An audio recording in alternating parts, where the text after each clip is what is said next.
Hi, friends. Host Eric here,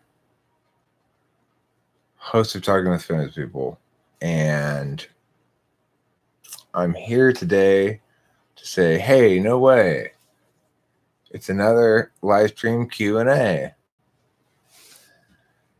So Kimberly and I are fighting, and that made me want a live stream because I get very angry at her. Very, very angry because she fights so unfairly. And makes me want to just distract myself with something else, like a live stream. At the moment, of course, I've got nobody watching the live stream, but, maybe it's a bad time of day, or maybe everybody's just tired of my live streaming. I don't know. Anyway, I'll pull this poll and hopefully somebody will show up.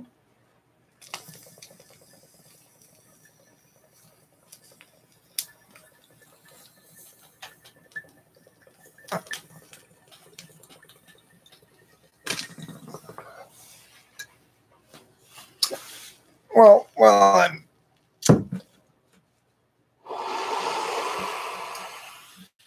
here. I guess I might as well make a video, so to speak.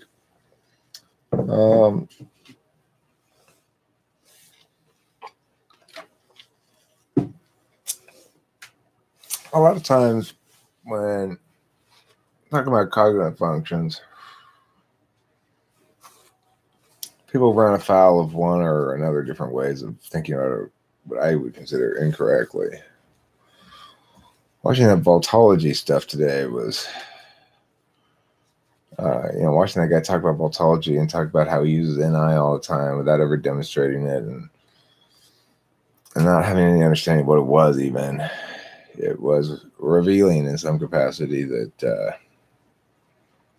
a lot of people who approach the idea of types approach it from entirely the wrong angle. Hello, one viewer. If you're the person watching this, you're my one viewer at the moment. And if you have any questions, please feel free to type them into the chat and I will answer them. Oh, now I have 2 people watching. That's twice as many as there was a moment ago. I've doubled my impact here in just 1 second. It's pretty impressive. All right, now I'm going to smoke this bowl. If you have any questions or anything, please feel free to type them in the chat.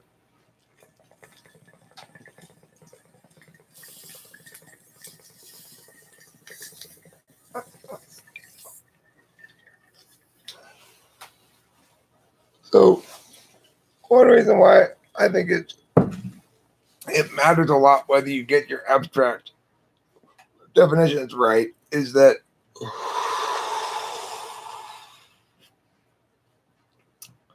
you're talking about an approach towards attending to things that is internal no matter what. It's inside your head. Some of the things you're attending to are outside of you, no matter what it is that the function of attention is. So with FI, you may be attentionally feeling it inside of you, but you're feeling inside of you about shit that's outside of you. Everything has an inside and outside component in that regard. And so it's good to think of functions as bridging 2 different gaps, one between the inside and the outside, and one between the physical and the metaphysical.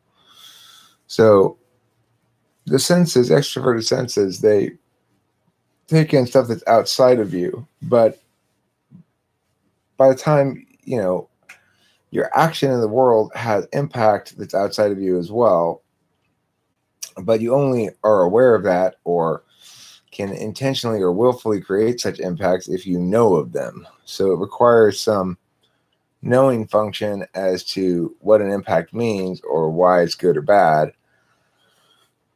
And that requires some internal interface. So, yeah, we can think of there being 2 dichotomies there, inside, outside, and metaphysical, physical, which are different. Because you can feel inside of your own body pain in an SI way.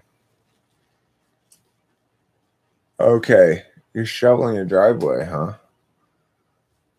Are you shoveling the rain off of your driveway? Probably. That's what normally one shovels off one's driveway. It is raining a lot right now here in Los Angeles. It's been a very rainy winter. And, oh, snow. Oh, okay. You must live in the Arctic North, in some place far in the north. So, anyhow, it's been a very rainy winter here in Los Angeles, and that really resonates with me on an SI level. Like, I remember when I was a kid how it used to be a lot more rainy around here in the winters. Every winter we'd have multiple rainstorms, and some winters it would seem like it was raining half the time, you know. But this has been a winter like very much like my childhood winters, and it's got an SI connection to me that's more than just relating back to the past, but also towards the general inclination towards coziness that correlates with bad weather. So, yeah. Anyway, as I said at the beginning of this live stream, I started today basically because Kim and I are fighting, and it's kind of a nasty fight. Went from 0 to 60 over nothing, really, and it's basically because every time that Kimberly and I have a conflict, I re-experience some resentment over her poor communication habits. She doesn't communicate well. She doesn't communicate fairly. She doesn't know how to fight productively. She only knows how to fight to win. And, you know, it's like I keep trying to convey to her that we need to be teammates here. But, you know, at this point, it's like the only way for us to be teammates is for me to win, because I've you know, deferred on a lot of things or adapted according to a lot of her demands, and she's not really been a teammate in terms of the narrative building. So it's something that causes me a great deal of frustration. And when I get frustrated at Kimberly, I get angrier than I've ever been at anybody before. I mean, the woman makes me absolutely livid because she's not being fair. That's all there is to it, you know? And it drives me crazy. She doesn't know how to talk to me. She doesn't know how to trust me enough to talk to me. And that's very frustrating. Now, if you're shoveling your snow right now, Amy Camrath, and it's 4 p.m. on the West Coast, and you can't be any further east than like Colorado or so, because it'd probably be too dark to be shoveling your driveway. When timing someone, can ignoring functions sometimes be confused with inferior functions? Also, can dominant functions be confused with role functions? Why or why not? Well, it's certainly possible to confuse dominant with role right at the bat, because there are two types of the same function. There are two instances of the same type of function. So, like, because I'm any, I have SE in the 8th, they're both action functions. If you're a knowing Dom, like SI Dom, you'll be NI in the 8th, or vice versa. And if you're a TE Dom, you'll be FE 8th, and vice versa. So, like, an E and TJ can come across as very FE effective. And the reason for that is because they've got FE in the 8th slot. Less so really can an ESTJ to intuitives anyway, but I think sensors are more responsive probably to sensing type FE than are intuitives. Regardless, so it's possible to make that mistake early on, but you'll see it's like when you get accustomed to interpreting people's different displays of attention, then you'll see 8th slot FE tends to be rough. You know, it's like, it's very purposeful. It doesn't, it's attentive to the mechanics of FE without being attentive to the subtleties of it. And so it's pretty easy to distinguish it. Regarding the ignoring functions and inferior, now I would say you're more likely to confuse 7th with 4th than 5th with 4th. 5th, you might be confused it with 3rd, and part because they're both absolute values. 5th function is your absolute value for the external world. 3rd function is your absolute value for the internal world. So if you want to talk about what might be confused for the fifth, it's going to probably be the third. I thought you left, butthole. I just went to get cigarettes.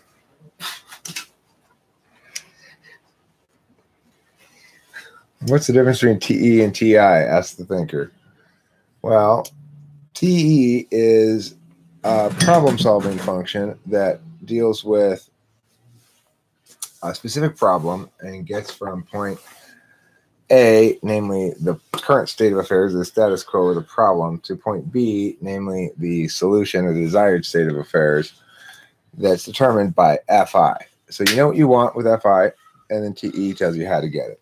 Yeah, there's a pack of cigarettes in the Mini Cooper. I didn't. I knew I had it in the pack somewhere, but I didn't know where it was. In the Mini Cooper, sitting in the thing. Here you go. I don't know.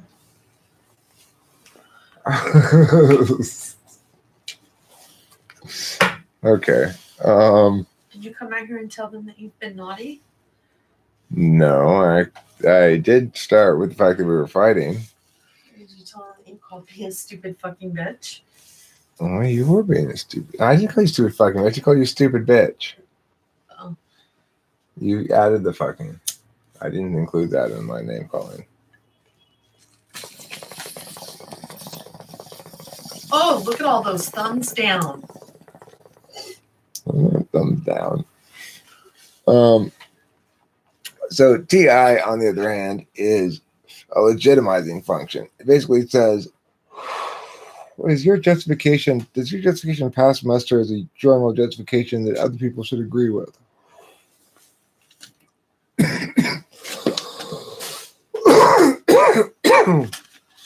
So it uses the universal validation metric of validity. That is to say, something that has to at least be grammatically sound, and that's an absolute binary universal. It doesn't have anything to do with truth, really. So, which is more circumstantial. So TI is concerned with validity first and foremost, and truth second.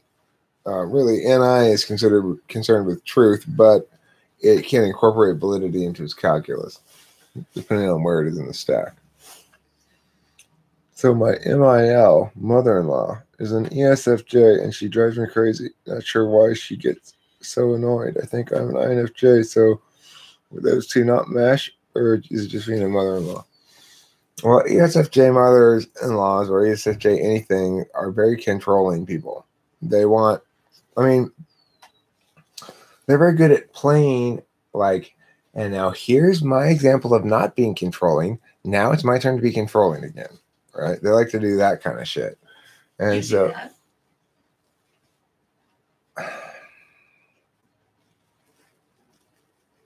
I don't do that.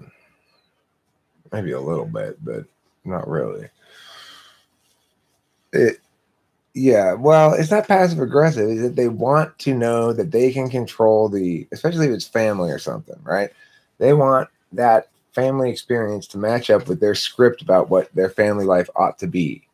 And so if it doesn't, they want to know that everyone is cooperative. The reason an ESFJ would not necessarily get along with you if you're an INFJ and you're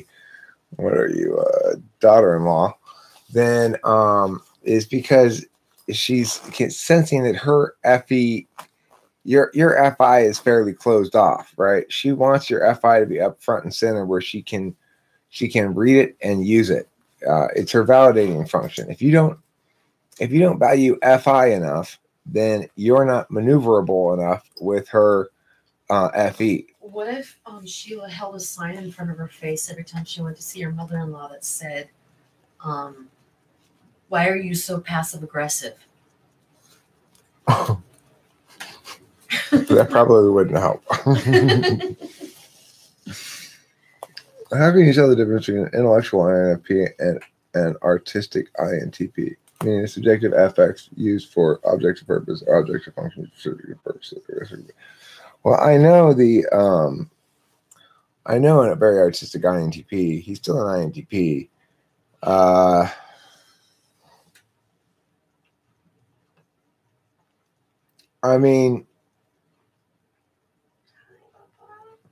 It's a tough question. I mean, INFPs are always tough to type because they display as a lot of different things. INTPs typically don't display as broadly a range of displays as INFPs do. So that's one way you can check. INFPs also will be much less determinate in their answers to things. They'll be like, it depends, I don't know, it depends. Well, sometimes I'm like this, and it'll be like that. Whereas INFPs will be much more determinate in their answers. So that's one way to tell. INFPs will typically have a much more consistent focus on like philosophy style topics too, whereas INFPs they aren't necessarily so interested in that topic.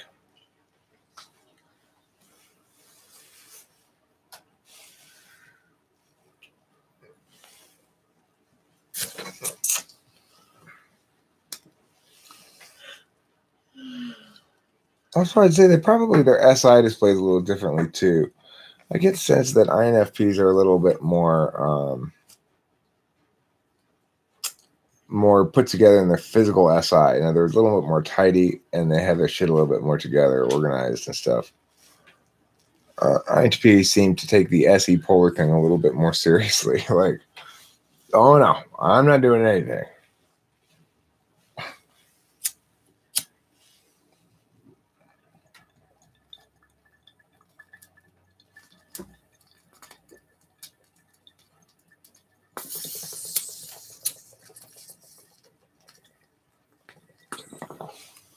Hey, normal, get that over there. Beep, beep, normal. No.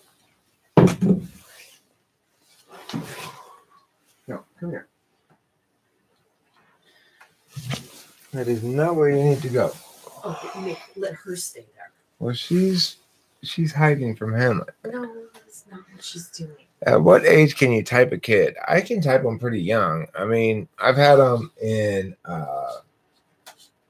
4th grade, I guess, that I feel as though it's pretty clear.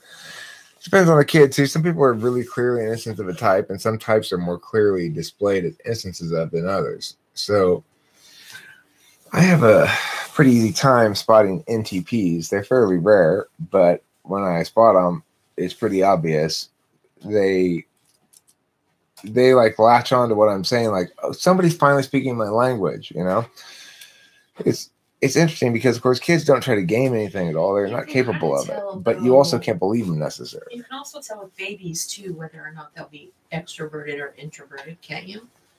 I mean, I always got the sense that Dalton was going to be an introvert. Yeah. Yeah. We had a baby for a while next door.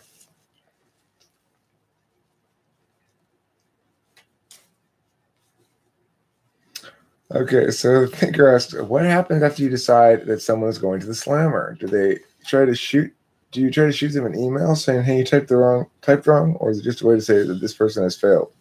Your microphone.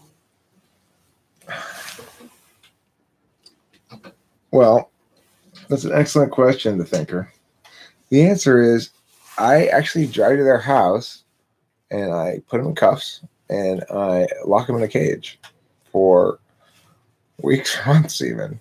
That's what the guy that you went to go visit and have coffee with thought. So, there's a lot of travel in this job. I do put a link to the video on the video to which I responded to. So they get notified in that way, but I don't send them an email or anything. Oh, baby, are you just hiding? I just inform them that they're in the slammer, and then they are in the slammer at that point. I've always been shocked by LJ's reappearance from the slammer because, as far as I knew, she was in the slammer, but she's out and about making videos, so she must be getting furloughs from the warden. I don't know the warden. Oh, Sheila, come here for a day. How would you go about typing fictional characters? Well, I generally wouldn't. But I would say that it seems kind of pointless. You could use typing of characters as a way of illustrating that certain behaviors are indicative of an ENTP, I suppose, or that this person, like if you're talking about live actors, for example, this person is portraying this kind of character or that. But usually writers aren't writing consistently for a to keep them in type, and so it would be incidental to it rather than. Oh, shocking! She's misbehaving. Who is? Yeah, I don't know the point of that exactly. You mean passing the point polar SE can result in messiness. What other functions can result in this, especially if someone is messy but also an SE DOM?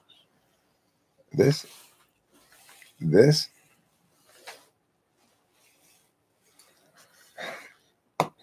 Or are there more variables than merely functions? Well, SE DOMs are SI ignoring. You can think of SI as being the function by which we keep track of all of our stuff and what we do with it. Hi, Bukoki. Nice to see you. We use it to sort of keep track of all our stuff. So Kimberly has a very good understanding of what stuff she has and where it was before I moved it. Whereas in contrast, I don't have such a good understanding of what stuff I have, and I don't really care about my objects very much. In fact, I care about them too little a lot of times. I'll have a history of doing things like leaving power tools out in the rain and then going, well, I guess that's ruined.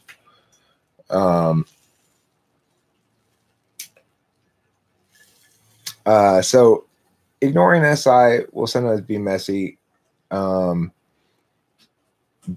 so will third slot SI, because the SE component of it will mean that you're not going to do shit. Basically, you'll see the mask and you'll be like, maybe I'll pick that up later. You know, that's the 7th slot SE, because it just doesn't seem to want to get out of the deliberative stage into the action stage, right? It's still deliberating about that pile of cigarette butts over there. It hasn't decided to pick it up yet, you know? So that's poor SI, because I'm not so aware of my objects in my immediate vicinity, in my workspace and all that kind of stuff. And so as a consequence, I don't. Yes, Kimberly gets to do it. I pick it up. I pick shit up sometimes. Hey, Eric, where do you sell your papers these days? I want to purchase the INFJ ISTP duality paper you wrote in 2017. Yeah, it is down. Well, you can get it for free at riceasterisk.blogspot.com. It's one of my recent posts, and if you look into the exciting tables and words about human personality book that's there, it's a PDF. You can download it, and it's in there. That paper you're talking about is inside of that book. Yeah, Sheila, Eric really doesn't think much about that. Well, I do. Move your microphone. It is to me, but I think a little more about the financial part, about buying new, whatever. Buying new, yeah. Okay, fine. I'll put it up there then. Let's see if that stays up there. Eric doesn't think about that part. Right. Well, I just do without it for a while, and I regret the fact that I let it. I'm not like that really so much anymore. I'm pretty careful. I'm not as careful as I could be, but I'm not completely uncareful either. My SI has improved over the course of my life as I've gotten older. When I was a little kid, I used to like hold my poop in because I didn't want to stop playing, you know, and I get constipated and stuff. Like that's some shitty SI right there. So you still do that. Yeah, I do. It's true. I don't do it as much as I used to, though. I don't really do it on purpose. It's sort of You didn't do it on purpose then. The name of the website is Rice Ass Rust. It's an anagram of my name, Eric Strauss. Dot blog spot dot Huh. That's what it's called. And the document is called Exciting Tables and Words About Human Personality. It's one of it's one of like the 4 or 5 most recent posts. I was given sheets by my mom for a couple of months and haven't even made it yet. I was thinking of going to, but it hasn't crossed my mind to actually put it into action. You're talking about making your bed with sheets? Yeah. That's some straight up 7th slot SE right there. It's like, ooh, these sheets are gonna be nice on my bed one day when I put them on there. Tomorrow could be the day. Probably not today. How old are you, Dan?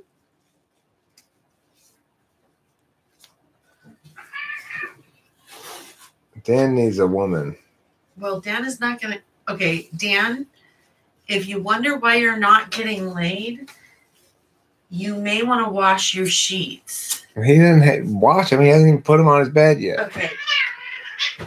He's just going sheetless. Normal, stop. If he doesn't like it. Yeah, Dan obviously does not have a girlfriend. Or he always sleeps at her house, maybe. Dan, put the sheets in to the washing machine. Normal's trying to hump pee-pee over there, but neither of them has any genitals.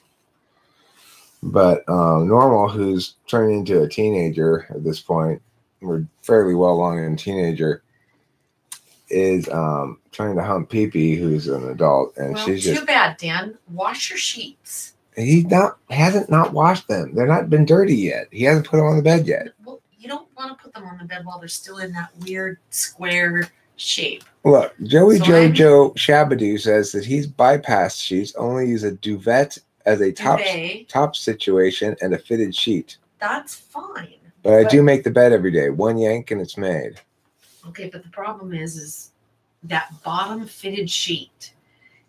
If you guys are not washing that bottom fitted sheet, you have to realize that us girls realize how often your bottom has been on that bottom sheet, with you farting on it every night, sliding your ass across it, wiping your nose on it, and being disgusting.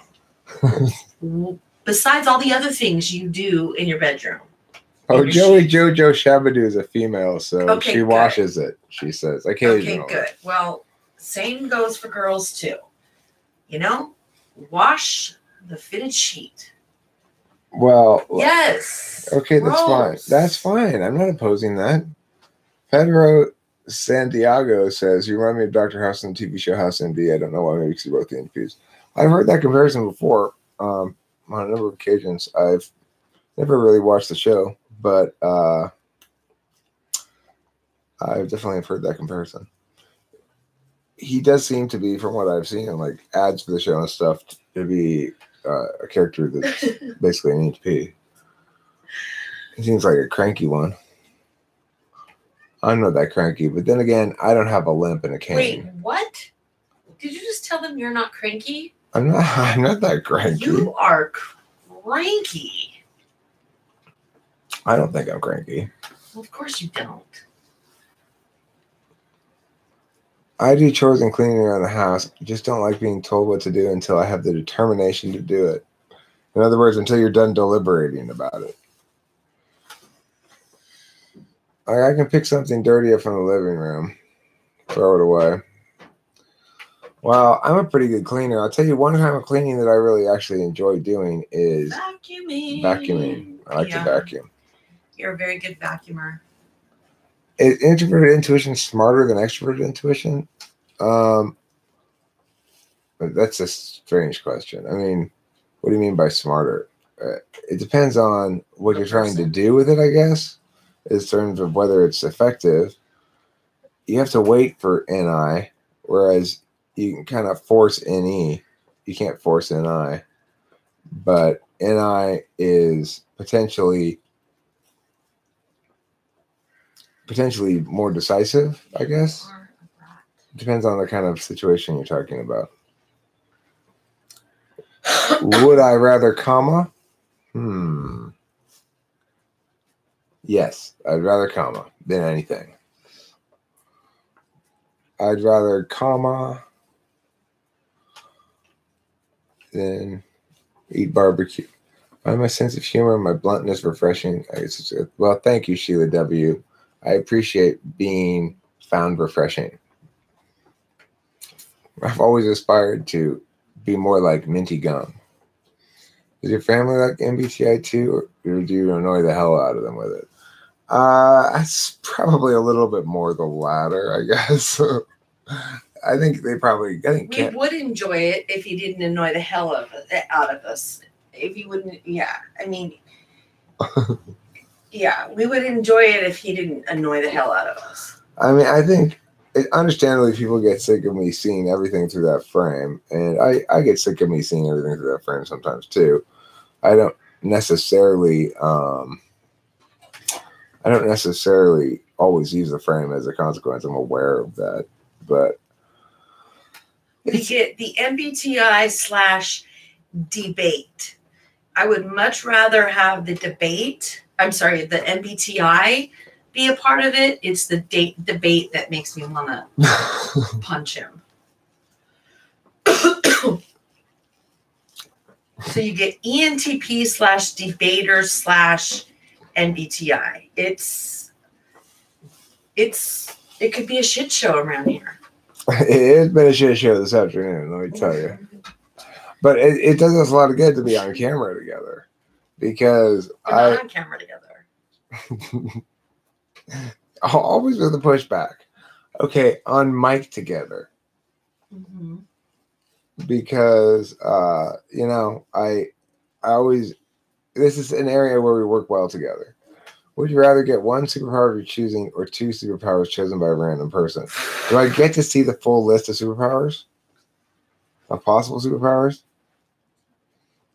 If I get to see the full list of possible superpowers, then depending on what's on the list, it's possible I'd choose the latter. If I don't get to see the total list of superpowers, then I would probably choose the one power by myself. And there should be ideally a list of all possible superpowers that one can choose or have chosen from one that's available to look at. If not, then I would choose, like, you know, omniscience. I would like the superpower of omniscience. So I will know everything. And then I will be able to make all the good bets to win all the money. Why is the polar function expressed to the seventh slot specifically? To someone looking at an 8 stack, it would be more sensible between the 8th slot would be the polarized stuff. That's an excellent question. And I think the answer is because of the way that your the total pool of attention you have available to spend, okay, is spent related to the 4 conscious functions. So you can willfully or consciously or intentionally express 4 manners of attention. One of them is your nature, so you're kind of always expressing that, except when you're expressing its complement / teammate that doesn't occur concurrently, which is the 4th. So you got your 1-4 occurring most of the time. Your 1 is going to be occurring in conjunction with 2. So you're 1-2ing basically most of the time. But you can untether 1 from 2 and make it more in with 3. 1-3 would be like storytelling, joke telling, stuff like that for me. So you can do those things. But the thing is, when you're encountering situations in life, you're habitually going to do 1. You're going to be very effective with 2, your tool function. You're going to be less effective with 3, but able to utilize it. And then you're going to be basically ineffective with 4, but able to pull it up when absolutely necessary. And also, you'd like to get a dual to help you with that. So the question then is, what's on the backside of each one? In order to always be naturally doing extroverted intuiting, I have to be ignoring introverted intuition.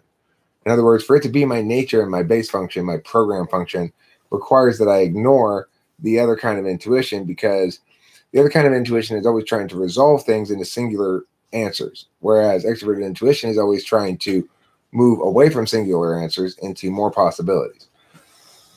So that's why to be dominant in E requires you ignore an I. To be tool function TI requires you countervalue TE, because you can be effective at it, but it's going to be legitimizing by a different criterion, and they're going to often conflict. So whereas TE legitimizes by an empirical criterion or an effectiveness criterion, TI legitimizes via a validity or legitimacy criterion, and those things are often going to conflict, and so that's why you countervalue your sixth.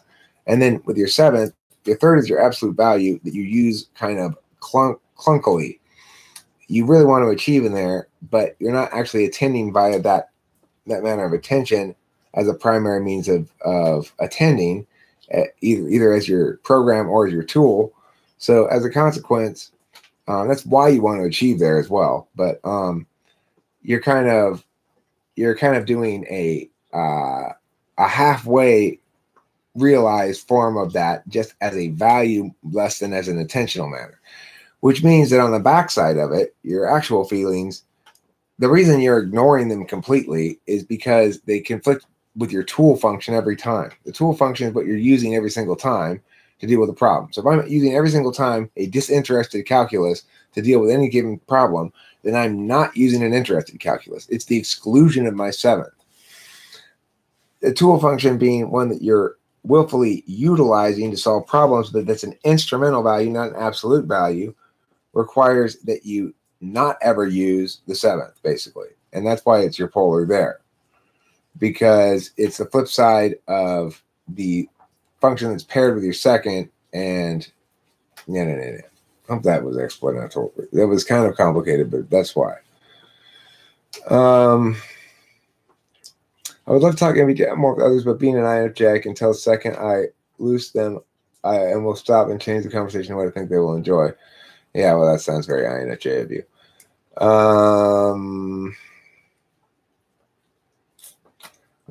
Joey Joe Shabadoo says, same, I almost had everyone hooked on New Year's, but everyone was wasted and lost concentration around the subject before I could touch them. Yeah, dealing with drunk people is a problem area. When people are stressed out or put into unusual or terrible circumstances, is it possible that they change their type? And if not, what is going on functioning people act of character? Well, I think when people are put in unusual or terrible circumstances, they will, if they change their type, is to switch to their dual, basically. That you'll shift into your fourth slot function as a response to trauma or something really dramatic happening that is bad anyway. Because so does that mean I instantly become the gauge of all knowing? Basically, if something really bad were to happen, you'd suddenly start generating lots of possibilities, be less locked into what you know, right? What you know is, if what you know is failing you completely and you're experiencing a trauma, then you'll be jarred out of what you know and focus on, use your extroverted intuition and go, okay, well, here's some possible things other than what I know. And I'm going to go with one of these other possibilities instead. Because I am as damaged as they come. Just completely damaged. I didn't say that. I didn't say that. Look what Sheila says. I'm married to my dual. It's great. Oh, you're so Being with your dual is great, Sheila, and being with my dual is great as well. Even though we fight sometimes, if she would just listen to me, we wouldn't have these problems. Give me a break. What is it's? You give me a break. No, I haven't seen it. I've heard about it, though, Dan 3D, that EJR&D has started talking about MBTI again. Your dual doesn't attract you at all? Sheila W. says that she and her dual fought a lot in the beginning as well. Really? Okay, Sheila, I think that, we need to become really good friends, and you can help me out in this one because I'm about ready to throw... Today's trash day, right? I'm about ready to throw him out with the black trash can.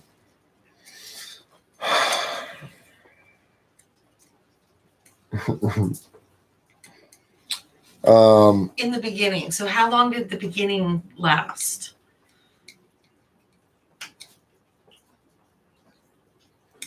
How long did the beginning last? Well, we fought a lot last night than we do in the beginning. Oh my God.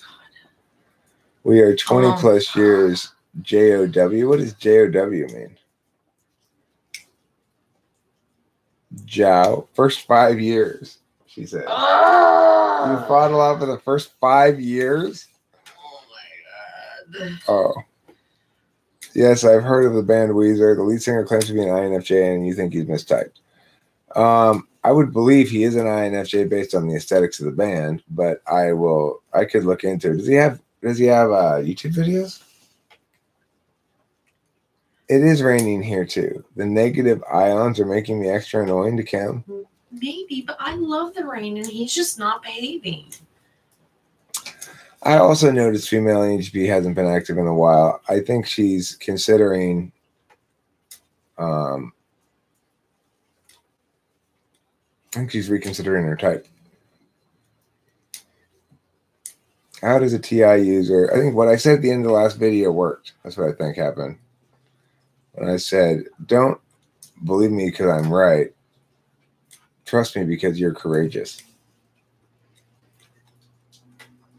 How does TI user discern which topics can be described generally by some fundamental principle and which cannot? Or can everything be described by fundamental general principle? I think most TI users who haven't studied cognitive functions at all or don't understand that it's an intentional manner that one prioritizes and not something else, think that everything can be reduced to universals, or to the extent that things can't be reduced to universals, then they don't matter. And they shouldn't be ever talked about or used in discussions of things. And that's not correct. The reality is, if you're talking about something that's justifying something else, then it's important for that justification to be able to withstand reciprocal burdens, which is to say, if I did the same thing to you, would it be okay? Or if I made the same, can I make that same kind of argument if you're going to make that kind of argument? Like that kind of stuff is significant to TI users. And it's a good way to legitimize things in general if you're talking about justifications for stuff. The problem is a lot of people who have justifications that aren't TI based try to make TI justifications for those things, and then that ends up pissing off TI users. They just say, well, I want this because I feel strongly about it, and that's why, and I don't need to justify it with logic. Then TI users, by and large, would probably say, okay. Have you ever tried that, Kim? It would never work. Have you ever tried it? I mean, let me ask you this. How well are your bullshit justifications that don't withstand TI scrutiny working? Not very well. Whereas the truth, but... Eric? Kim, listen. I have never in my life had anybody that did this equivalency thing. And then you feel justified by it, but on whose merit? Your own. And then if somebody disagrees with you, well, then you disagree with them. No, Kim, that's not true. Names. That's not, Kim, listen. You're being really reductive. I'm fair in my analysis of things, and you are not. This is not just by my own dictates. It is by reality, okay? I mean, it's like when you aren't really usually living in reality, so how would you know?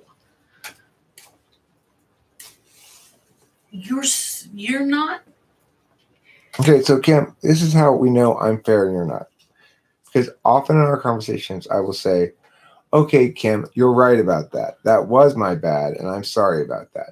Now can we talk about the thing that I'm talking about too, and the thing I'm complaining about, and I don't get anything equivalent from you.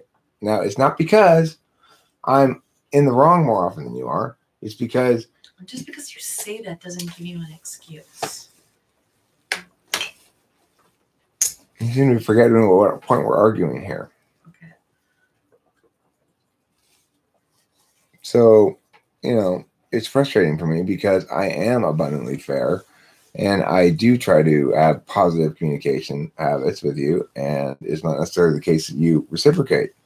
You say, I'm always about this equivalency thing. Expecting you to be reciprocal and being a good teammate and a good partner is not any kind of unfair demanding of equivalency. It's what's called being a decent human being. You know what's unfair? When you promised us that you wouldn't get irate like that ever again, and you. Well, Kim, I've done the best I can, and I don't yell at you very often. And you yell at me just as much as I yell at you, so don't start in with the yelling shit. You're not going to fake out. The point is you promised you would stop. I did, and have almost entirely. The fact that I occasionally yell at you still is indicative of the fact that you haven't made changes you need to make. Okay? I acknowledge that I need to change some things, and I have changed those things. Okay. In contrast, you have not acknowledged what you need to change, nor have you changed it. So there's the problem. Yes, I know. I know. Kiss my butt.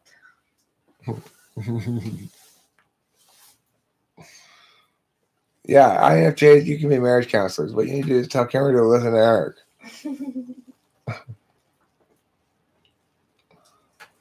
You have the same kind of arguments with your partner who's ISTJ, huh? Yeah. Well, you guys. Joe Shabadapu wants to be the marriage counselor. It is not fun. Okay, you bitch to them for a second. Come on, I gotta get a drink. I'm dying of thirst. You complain to them for I am not going to complain to them.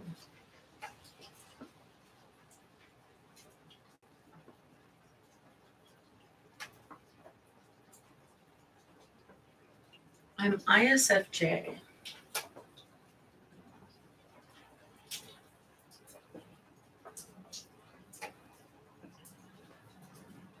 No.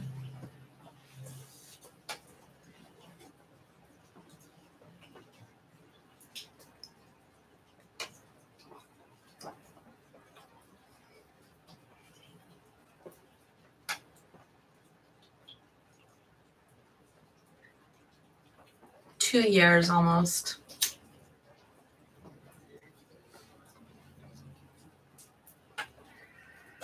Really, Pukoki? Hi. Oh, Pukoki. It wouldn't be fun.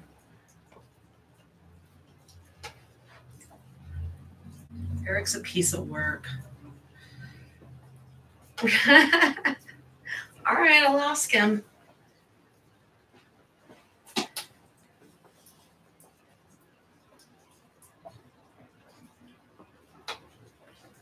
Do you? Okay, that's even better.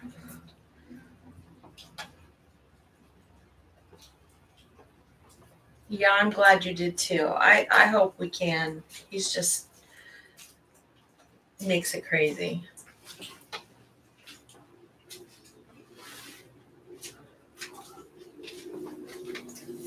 Okay. But you know, it can't be a free-for-all. It can't be a total free-for-all. It's got to be just who's here right now. Okay, so Red said she wanted to mediate too. Can you put something in here for her to sit on, please? I don't know what she's here. This is. Cameron, that's not putting it in properly. There. Here you go, Red. The chicken, I don't know what type her type is. Here you go, Red. She's probably a little cold though. No, she's fine. It's warm enough in here. Turn her so that I'm provoking him unfairly, Kim. Eric is being reasonable and objective. He's not making things crazy. That's just a label you're using to excuse your unjust responses.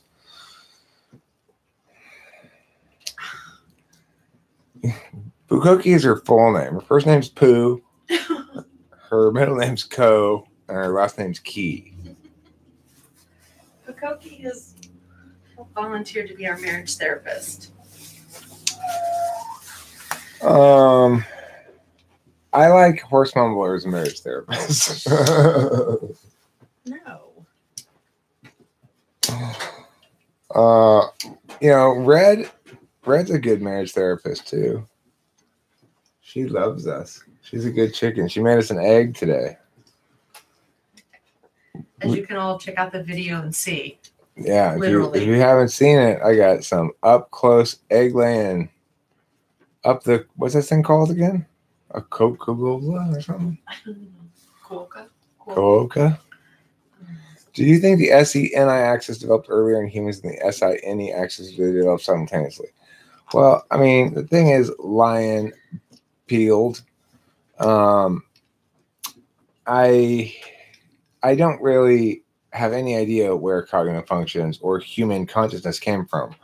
I don't believe in the evolutionary model because it makes no sense. There was a complete wipeout of all any kind of large creatures 66 million years ago, and it just makes no sense that humanity could have quote unquote evolved as a species from very basic origin in 66 million years. It just doesn't make any sense.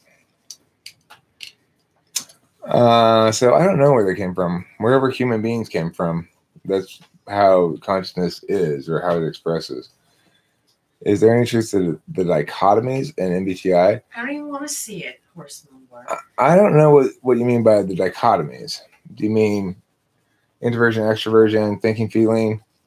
I mean, the thing about that is, yes, thinking, feeling, and intuition and sensing are dichotomies, but it's oh,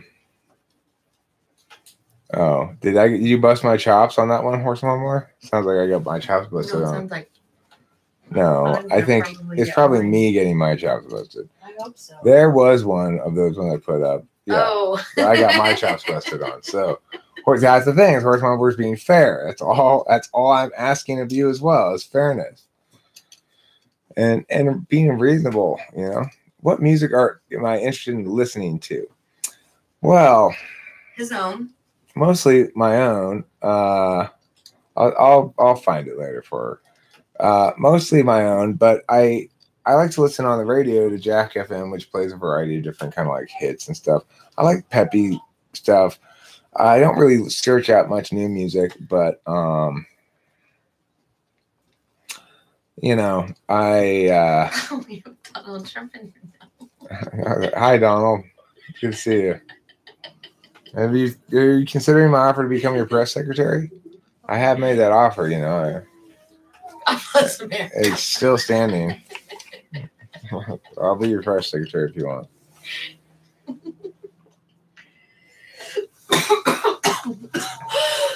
Okay, so here we say NI is based on shape constancy, SI on object permanence.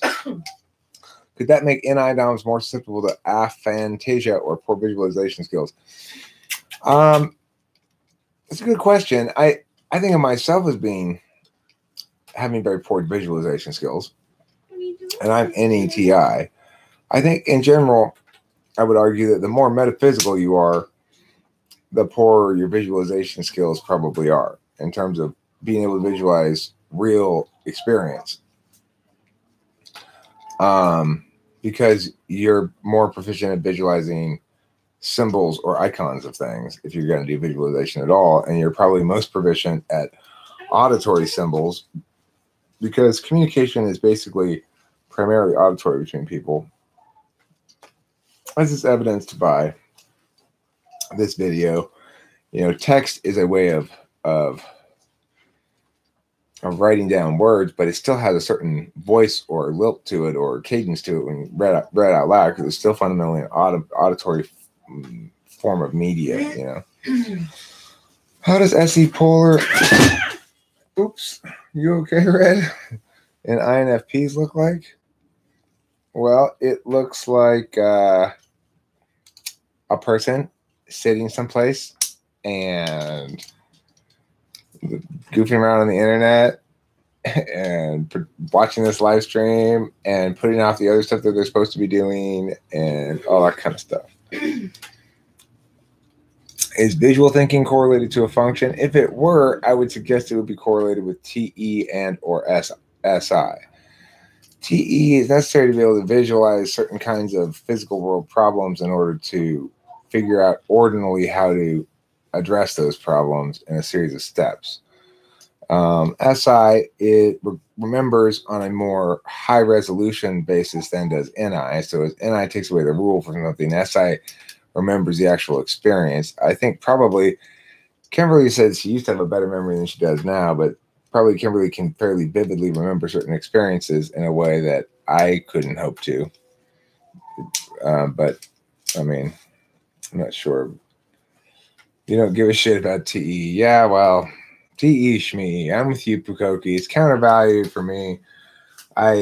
It's kind of cool when I build something or make something and it works. And I like one of the things actually that I'm quite proud of is this gate pull thing that I made to open the gate. It's a very simple TE solution, but very effective low tech TE solution. Did you show them all your coop that you built? I think I've probably shown the coop a couple of times. I built a huge ass coop too outside, which I'm very shockingly impressed with my ability to do so. But I really can credit Kimberly a lot for that because,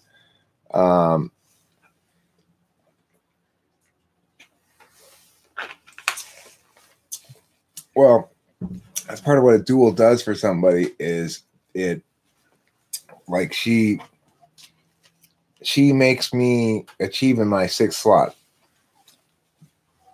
Okay, so Jake Forrest says, Eric, can you talk a bit more about your dual seducer table? Could you illustrate how does seduction happen through the functions you mentioned for some types? Yeah, okay. So basically it's like the you're most subject to being tricked by somebody who's using your 5th slot function because you use it to validate the external world, but you ignore it. So you kind of don't even realize you're validating with your 5th slot function. So like Pukoki could trick me or fool me because she's got a lot of NI. And I just sort of intuitively trust INFJs more so than I probably should, right? Whereas other kinds of people who try to trick me, besides INFJs, INTJs might as well, but INFJs more likely because they not only have the NI, but they share the TIFE with me. So the reason for that, like I said, is because I'm ignoring it while concurrently validating with it. And so because I validate that individual as somebody who is committed to the truth or committed to the NI, which is, the prerequisite to doing business with me. And I see how they resonated like, bah, NI. Then I go,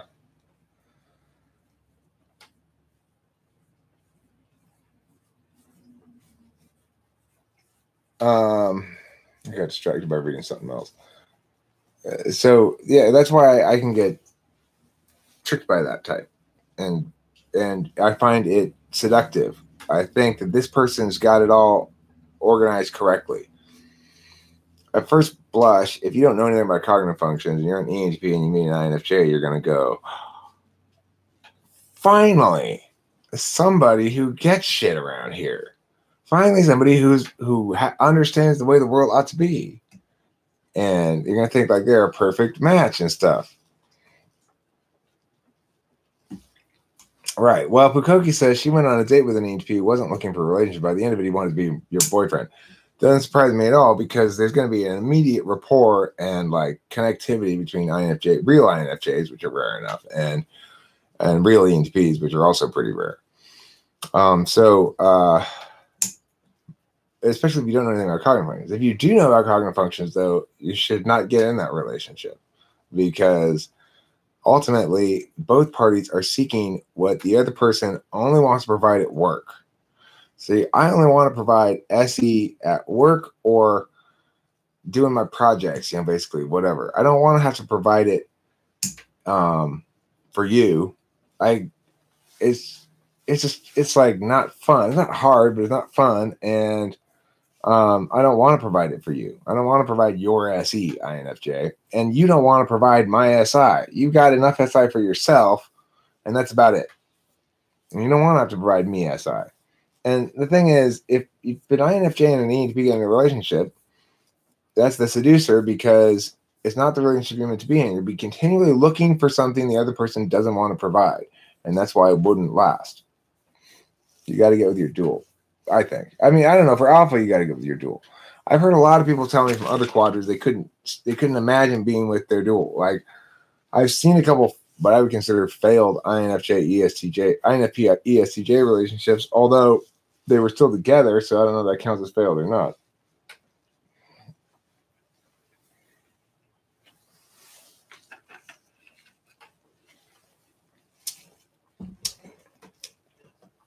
Yeah, it's an illusion, and it doesn't work, right?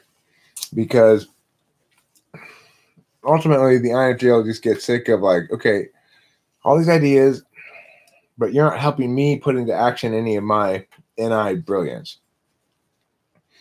You're not dragging me out of my NI into action.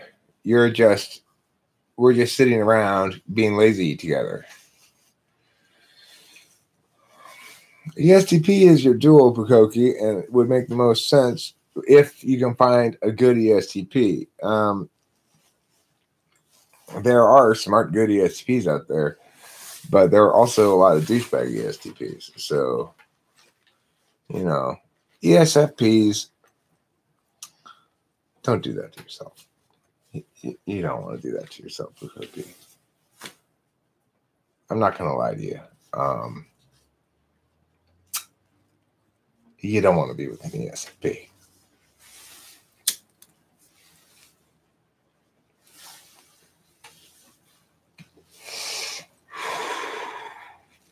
There's a connection with cannabis and introversion. I don't know. Sheila W. found herself a great ESTP. And that means he's not out slaying the puss when she's not around. It means he can be trusted. And you can find them out there that can be trusted. If you're going to have a problem with an ESTP, it's probably because they're too impulsive and, you know, they want to go party, and they end up, even no matter how well intentioned they are, at some point they end up just sort of going like, fuck, I'm going to fuck this girl or whatever. But if you find the right one who's reliable enough and trustworthy, then yeah, I think INFJ ESP works great. I'm an extrovert ganja lover myself. It doesn't necessarily make me more introspective. I'll tell you the main thing it does for me is it makes me settle into a task. So a lot of times I'll come out here when I first am trying to get started in the morning. I won't be able to settle in anything. And then I'll smoke some bowls and I'll just start doing something. Where we say the best place to find the trustworthy ESTPs. Darren's Trustworthy ESTP Emporium. At Darren's Trustworthy ESTP Emporium, you can find the most trustworthy ESTPs. Hey, Pukoki, it's me, it's Darren. Welcome to Darren's Trustworthy ESTP Emporium. I've got Blake here. I've got Connor. I've got let's see, who else is available? Santiago over there. He's a Mexican ESTP. You might be into that. I don't know. He's very macho. And they all walk up to you. Hey, Pukoki. Hey, Pukoki, what's going on? Hey, girl. Like that. Chad and Brett. You're right, Pukoki. I forgot about Chad and Brett. How silly of me. Yeah, that's where you go to find good ESTPs.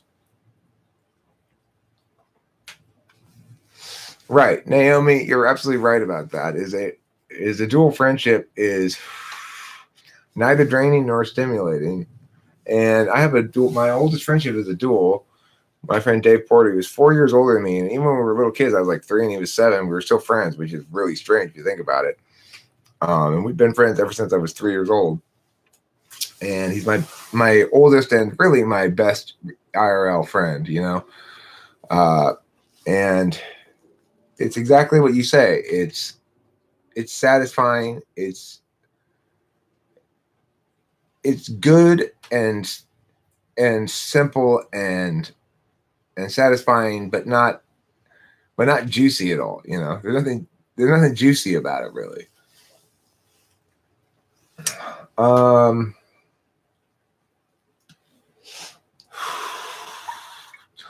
Yeah, Todd, their investment partner, is actually an INTJ, but the ESTPs have promised they're going to get him some tail for being part of this. Let's see.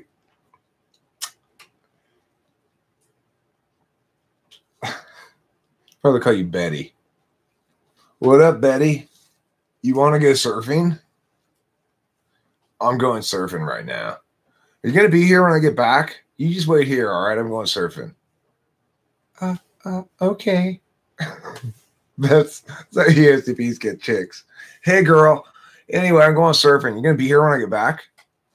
And then they just wait there for like 6 hours. Who knows why chicks fall for that shit? I don't know. How to find motivation and meaning when you don't have high FI? I mean, that's my core existential question in life, really. I mean, the simple answer is FE. If you're an ENTP or an ESTP, you get most of your motivation and meaning from FE. So you would. Good, Pukoki. I'm glad to hear it. Even if he gave you one of these? Or what if he said this? Don't be like that, girl. Anyway, you know you my world, girl. So the FI thing, motivation thing, the bottom line is, at the end of the day, one can feel hollow from a lack of FI that says, well, I played and had fun all day. That was a good day, but now what? Now here I am, like when I was alone, especially when I was single. You know, you just don't ever want to go to bed because it's the hollow time. Well, here I am alone in bed.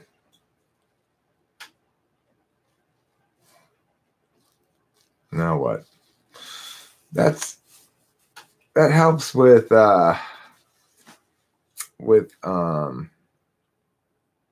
being in a relationship, even as challenging a one as mine can sometimes be. Let's see. Your ISTJ husband makes surfboards for a living. That's a weird personality industry combo. You're right. But ISTJs, you know, they're craftsmen, fundamentally. They have a craft and they master it, and that makes sense.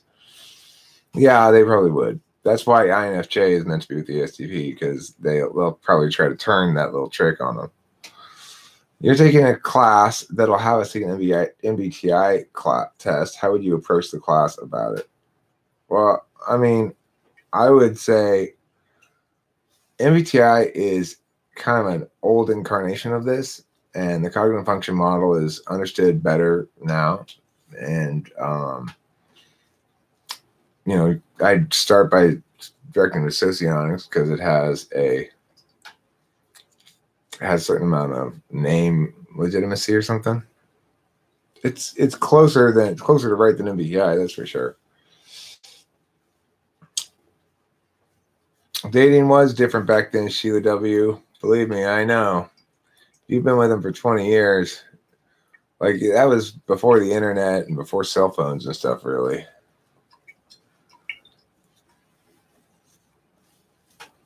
Oh, what's the opposite of every self-help book ever written? Oh, get with your duel. I've had issues with dating since I prioritized hobbies and it hasn't worked out well. Dating's hard. I mean, I never liked dating. I dated for a short period of time before I get into a relationship again.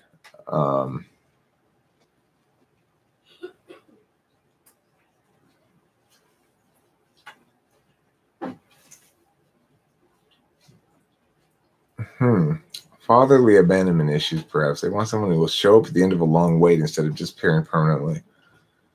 Huh. Well, I'm sure it is, Pukoki.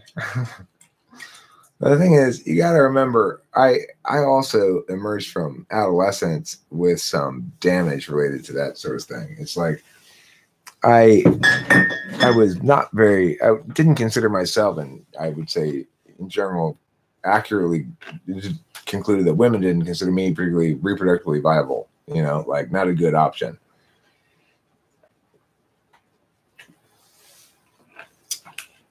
And if you're not afforded that viability in teenagehood, you never really learn how to do it. And so, you know, when I emerged from my last marriage and had viability that I hadn't had prior, I still didn't like it at all.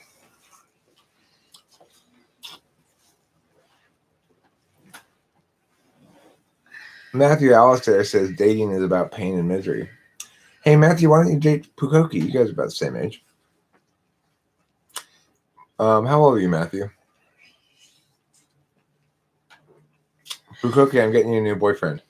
Just hold on a second. So, Matthew, I've got your T-shirt in the package, and I'm going to mail it tomorrow. You're a lucky man, Matthew. I feel like I'd want another intuitive for a partner because it'd be intellectually interesting, but then I worry about productivity. And of the ends, I doubt TEFI would work very long. If you're an intuitive, Naomi, you probably want to be, well, maybe Matthew Alistair actually lives in your basement, Pugoki. Did you know that? You don't really want another intuitive. Well, I don't know. The thing is, I would probably want to have more intuitive engagement about topics like this, except I have this. So every time I want to do it, I just do this. And did I intentionally seek my dual? I was looking for my dual, but I thought Kimberly was actually an ESFJ, and I was going to just sort of be okay with that. I was going to go, well, you know what? She's an ESFJ, close enough. I'm going for her. But then I realized pretty quickly that she was actually an ISFJ.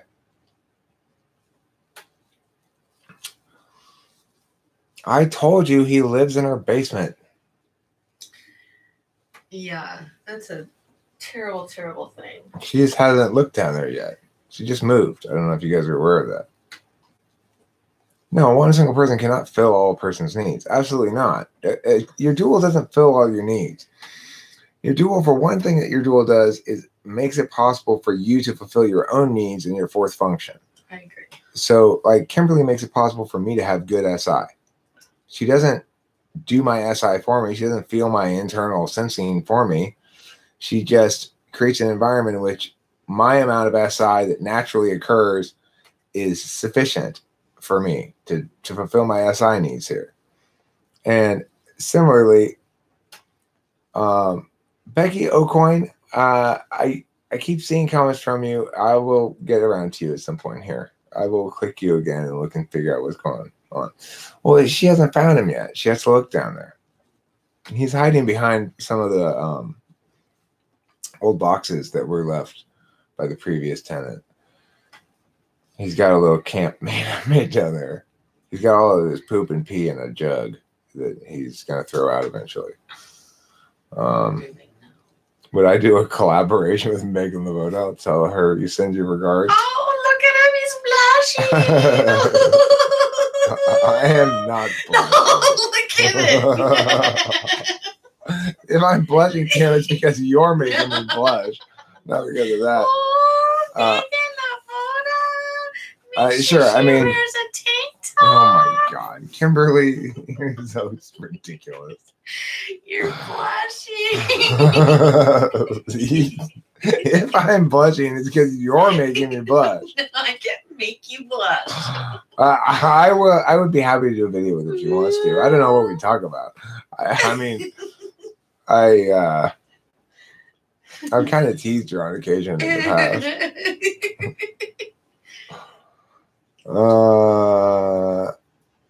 Typing the dead is difficult, Sheila. You can't trust their answers at all. Apart from the fourth function you describe, one is seeking. How important do you consider the middle C function? Oh, Matthew, come on. Even if you had a slight chance, don't even. say that. Don't worry, Matthew. I'm bringing you more containers. So, I mean, the thing is, the middle two functions. Yeah, thank you. The middle two functions are flipped to complement each other, you know, in the dual. So basically, if a couple doesn't come into, ideally you get with your dual at a youngish age, so you have a chance to grow together, like these two people who said that they were with their dual. But that lady who said that she was with her dual, I forget who it was, Sheila maybe. Sheila, yeah. Because then you have a chance to grow through your shit together a little bit. Kim and I came into this relationship both with lots of experience, right? And for Kim, experience is exactly the same thing as knowledge because she's an ISFJ. And so she... And you disagree? I'm not disagreeing with you. I came in with my own sort of expectations and meaning focus that wasn't necessarily complementary to her experience and like physicality focus and stuff. So it's, you know, we have to work through all of that shit too. And that takes a certain amount of time, and it takes a certain amount of like willingness on both parties' part as well. What do you think about Ayn Rand's philosophy? Well, I'm basically a libertarian and I'm basically an individualist, but I'm not an objectivist.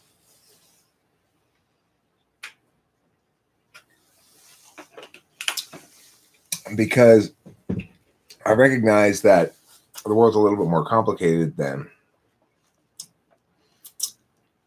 the simple TI calculus that's absolute in the way that libertarianism is.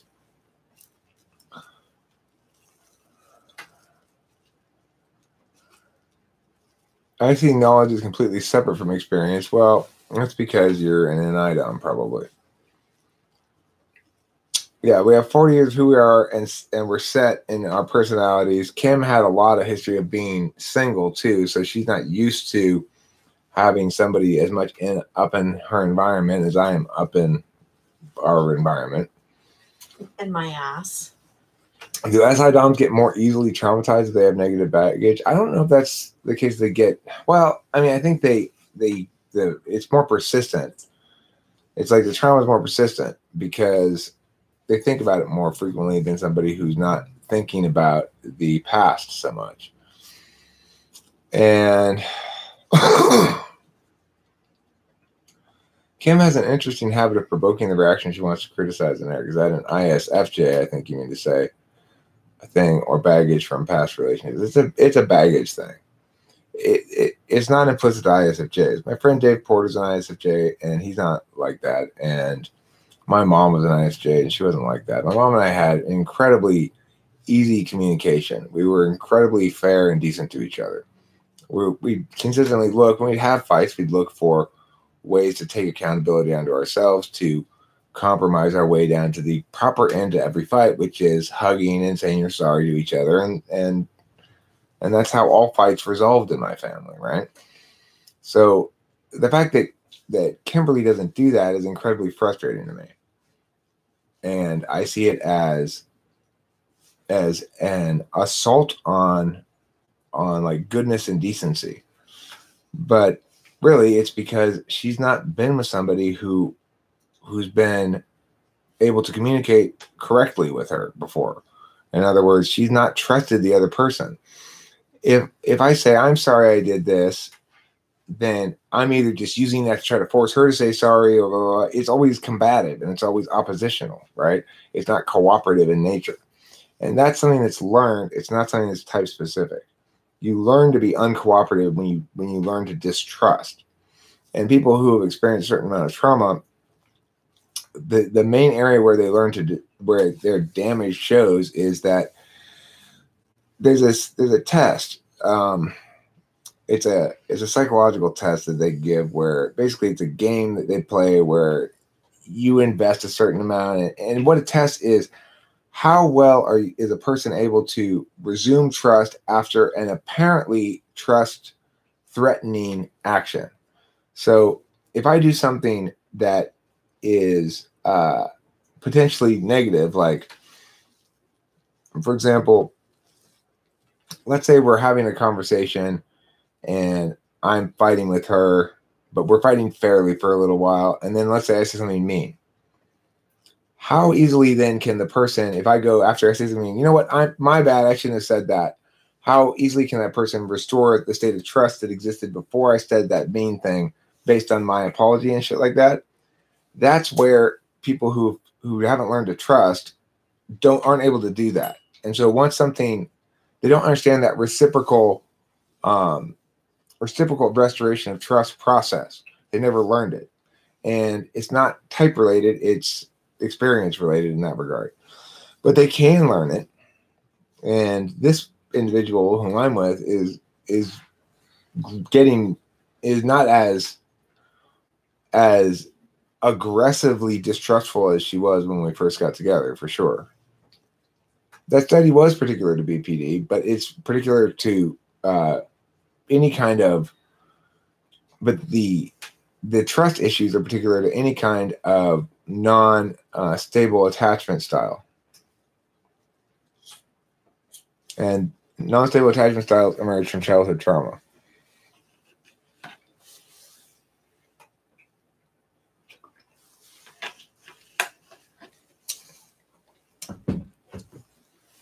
So that's what it is. And one of my biggest frustrations is that I have trouble getting acknowledgement that that's what it is. Because, you know, to me, understanding what it is the first step in fixing the problem. How do I differentiate a TI heavy INFJ and an NI heavy ISTP? Well, I mean, ISTPs are going to have terrible FE compared to INFJs. So, ISTP FE is it can be very mean.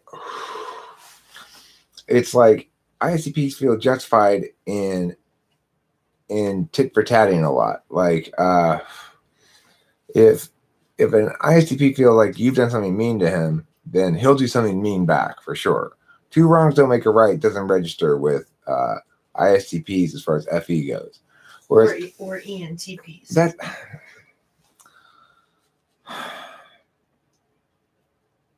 That's exactly untrue and not correct at all. It's not the case with the ENTPs. And quite the contrary, I almost never take the gloves off. I never take the FE gloves off with Kim. I have maybe once. I don't hit below the belt. Most ENTPs don't. ISTPs do. ISFJs can.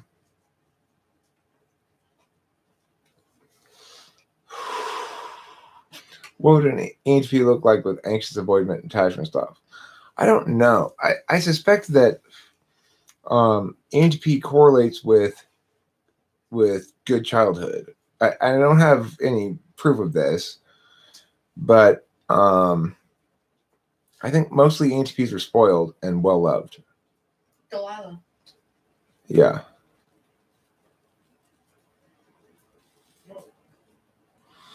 Hambone says, wait, would you say it's similar for INTPs since they have FE in the same slide? No, INTPs have much more gentle FE.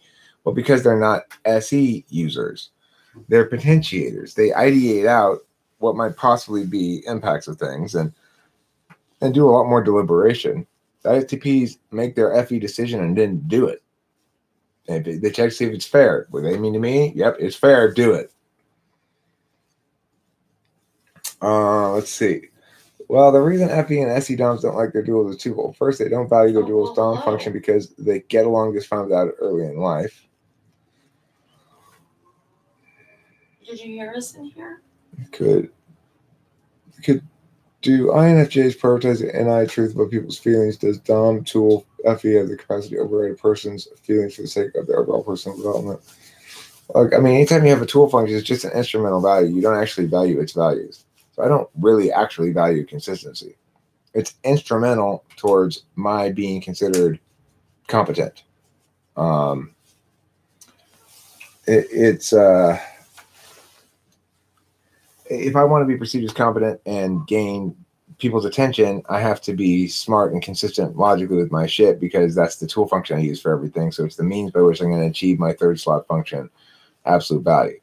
So for INFJs, they don't really value FE per se. It's a means by which they're trying to achieve consistency in their understanding of things. They want their things not only to be true, but to withstand general scrutiny. And so they're aspirational towards TI, not towards FE, and it's their instrumental value FE. So that's what I say about that. Becky says, my father tested ENTP. He seems to have an anxious, avoidant attachment style. He seems to think FI is indicative of somebody thinking is stupid. Yeah, I mean, I don't know how an ENTP would deal with that, because with the polar FI, they're not going to deal with it in the way that types that have FI anywhere else are going to deal with it. Yeah, I agree. Kim seems stuck in a zero-sum style of family game. And she's dragging me down into a zero-sum style of family game, because I feel so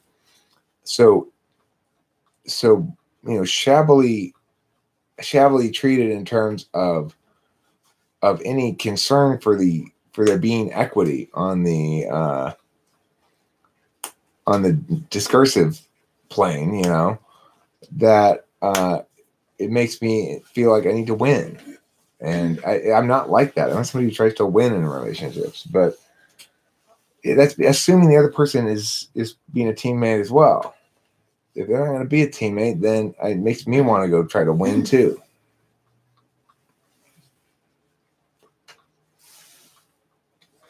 The second reason is they want to be doing social stuff and go places. When their dual doesn't, they just dump them because they perceive them as weird and not worth it. Well, I agree that it takes a while for most people, especially if you're not going into it with an awareness of cognitive functions, to appreciate how much they value their dual.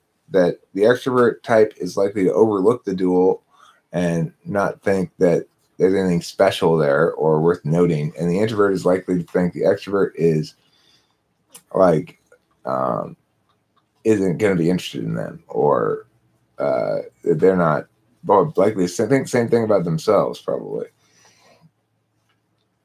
Do you have any particular idea of why certain types are more common than others? Not really.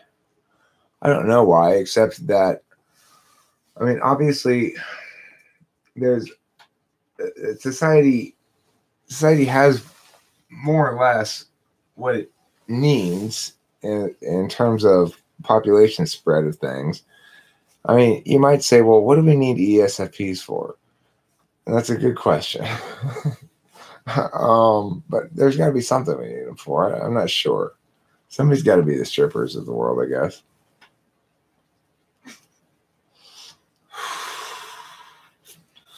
But we don't need a lot of intuitives, really.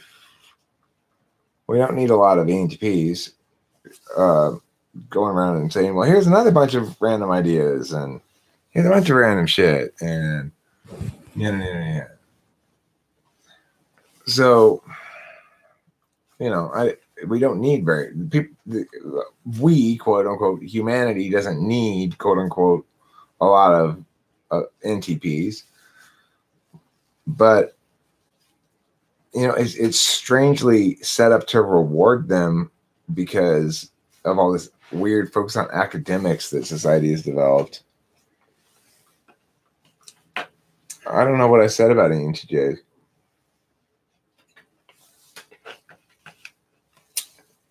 Did I say they're gods among men?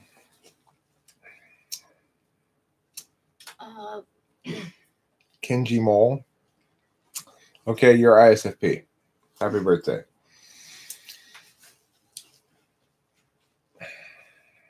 Remember, like the weatherman, I don't report what's happening. I decide.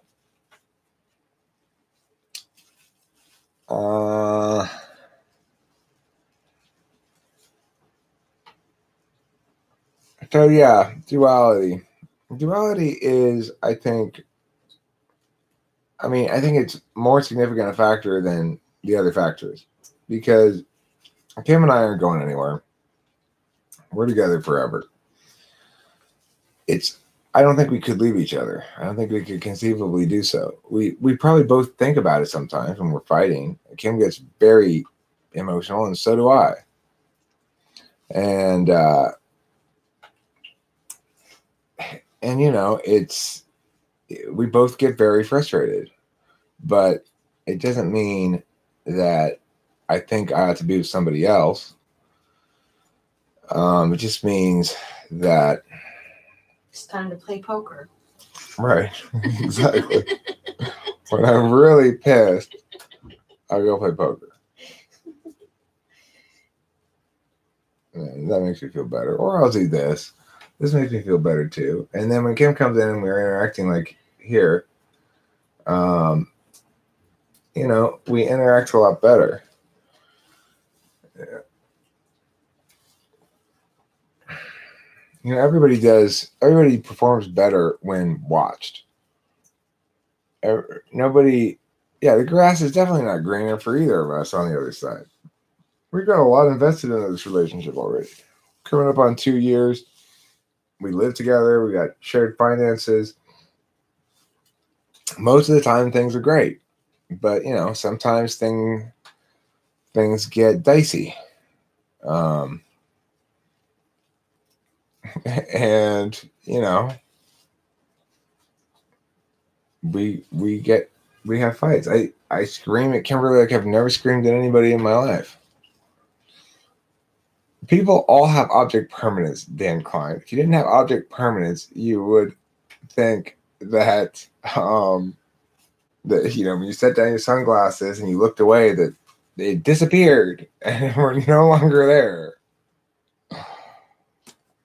God's pee. I like to feel sad. Is this an FI thing? Sure. The lights are off.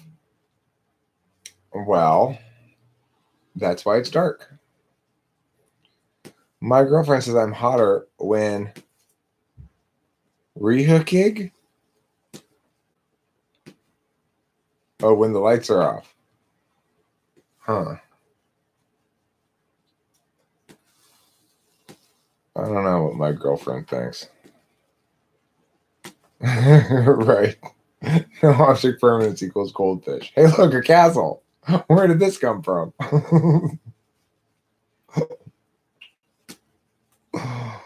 Oh, it's funny, Joey Jojo Shabadoo.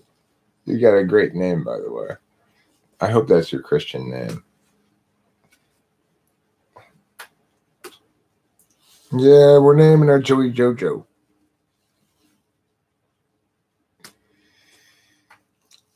We're the Shabadoo family, and we're naming our daughter Joey Jojo. Out of that yucky pile. Is it possible to be the type you're not supposed to be in socionics if you're an introvert? Like, say, an MBTI INTP could be socionics INTP or no. No, that's not. Socionics types are the same thing as MBTI types, you know, once you get the letters adjustment accounted for. It's the same. They're describing the same cognitive functions. It's just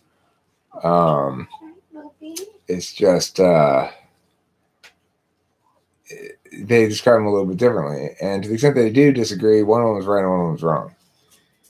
I'm glad it's your Mormon baptismal name. Hey, no, Brad, don't eat that. Can you take her back inside? Thank you. Yes, ketchup is a fruit smoothie. Opinion or marks on INTP INFJ relationships. Well, I actually already talked about that in this live stream, but I will recap briefly. It will seem at first to be great and perfect, and you will realize soon enough that it's not a good match because you don't provide what the other one seeks. Which types are we two? Kim is a field. My partner and I are not dual, we somehow complement each other with what the other lack. Yeah, what type are you two? You're poo-poo and pee-pee? What happens when an extrovert has social anxiety or something? Would this make them confuse themselves for an introvert? Curious as to how this would manifest. Where would the energy go? Well, an extrovert who experiences a lot of ontological violence. In other words, being told there's something wrong with them and they need to change who they are and stuff like that. If that were the case, then they might be hesitant to express their extroversion socially. I guess that would qualify as social anxiety, but they might think themselves an introvert. I don't know. And socioanxiety's primary function, right? Yeah, Pugoki, that's the simplest, straightforward way to put it, is they use MBTI uses the first extroverted function for determining the P or the J. So it's, for introverts, they use the second function. And that's why they get the P's and J's backwards on the introverts. INFJ, ISTJ. INFJ, ISTJ.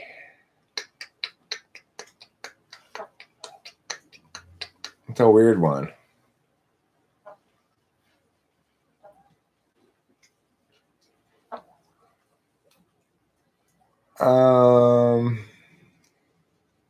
Which type would you say has the highest rate of mistyping?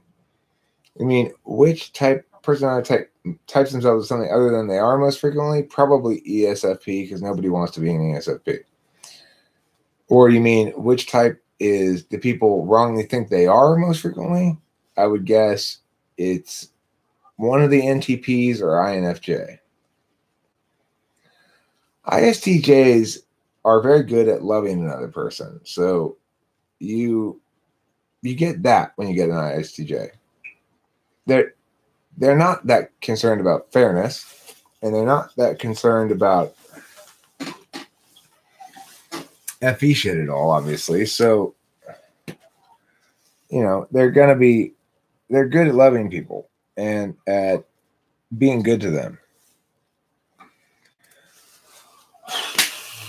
I mean, it can cause a lot of different responses. It depends how bad the bullying is and how persistent. I was bullied. It also depends on whether it comes at home or in the world.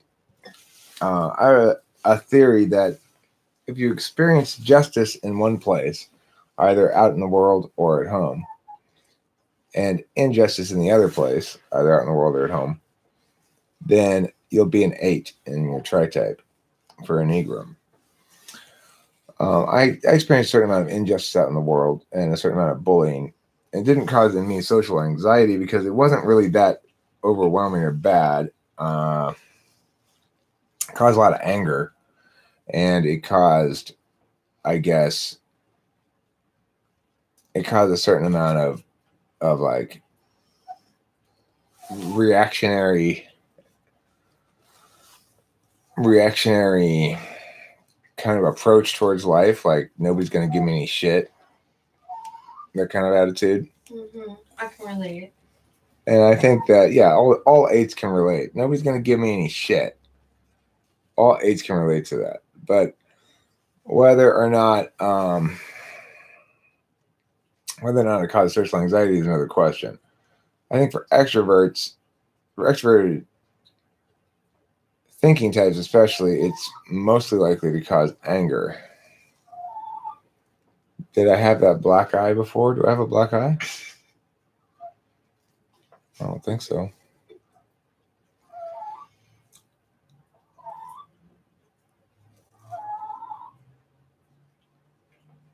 That's just my makeup. That's my what do they call it? Mascara. Is that the part that goes right here? Mascara. I think that's what that's called. It was this huge cock mostly. He's packing 36 inches. It's 3 feet. Of course, it's only as thick as a pencil, but she prefers length over girth.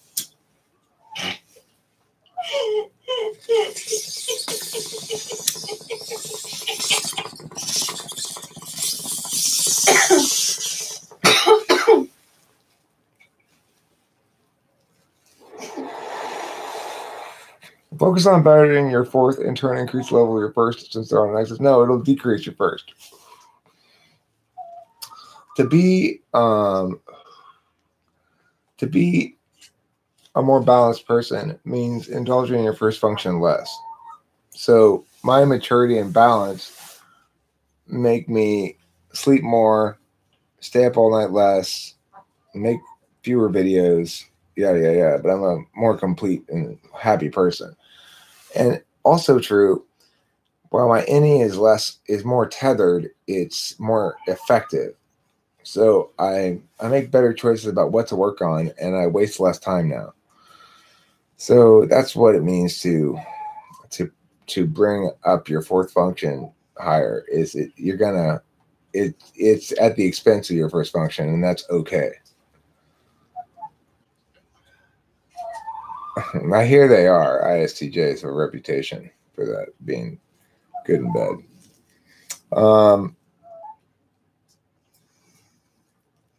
Well, Enneagram 8s are, if you're 8 first in your tri-type, then you're looking for a fight everywhere you go, kind of. But if you're 8 lower in the tri-type, like I'm a 7 first, so your first encounter with me is likely to be playful, and in fact, I'm kind of a trap for 8s or for people who want to try to pull shit, because it's like I'll seem naive and kind of easy pickings at first because I'm very play oriented, but I can turn on a dime because I got 8 in my second Enneagram slot. So if somebody tries to pull some shit, all of a sudden they got a raging lunatic. They got a raging lunatic Wolverine on their hands. Why do all other live streamers on YouTube only do games or religion? Well, Alden, I'm doing religion right now. Okay. It's called Yalorianism, and it's a religion. And I'm the archpastor. And red as a nun. I'm convinced a fellow YouTuber is trying hard to be an ENTP when it's clear as an ENTJ. Why do you think someone prefer being an ENTP over an ENTJ? Well, ENTJs want to be ENTPs because it's like they already know they're good at their NI and their TE, and so, Yalorianism, yeah. It doesn't really have any dogma or anything.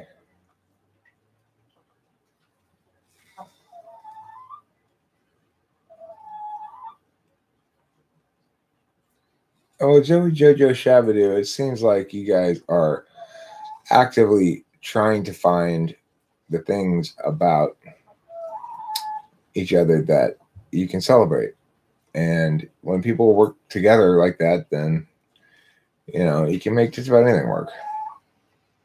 My INTJ brother says that I'm likely a psychopath. He says that I don't consider people as people or something. Is that FE blind thing? My type is likely INTP, by the way. You're probably just what they would call I guess is your, let's see, 22, and you are feeling, what's that word? Schizoid. Like you're imagining situations where you would expect to feel a lot of feelings, but you don't really feel any feelings. That's typical of pre-full development of before the full development of your prefrontal cortex. And additionally, if you were to actually have traumatic experiences, you would experience the emotions either now or down the road, probably. I had the same situation when I was that age. I thought, if my family were to all die right now, I wouldn't care. I really believed that, but it wasn't true then. And as I've aged and my brain fully matured, I realized that I was just deluding myself with words because of a lack of corresponding experience. And you probably have had a fairly charmed life. Let's see. Want to go? Oh, let's go in the house. Is there a type in particular that is good at pretending to be other types? ENFJ. Everything is ultimately a game of religion or both. Check out the dark stream, Eldon. You ready to come in bed? What's Yalorianism? Yalorianism is a religion that says, hey, look at that. That's pretty neat. Mostly its main tenet. I don't know if you can live with that kind of strict religious doctrine, but how accurate would you say that extrovert intuition is with reading a room, what ENFPs tend to do? Well, I would say that ENFPs don't necessarily tend to read a room, but they read the individuals within the room, which is a little bit different. I read a room, they read the individuals within a room. And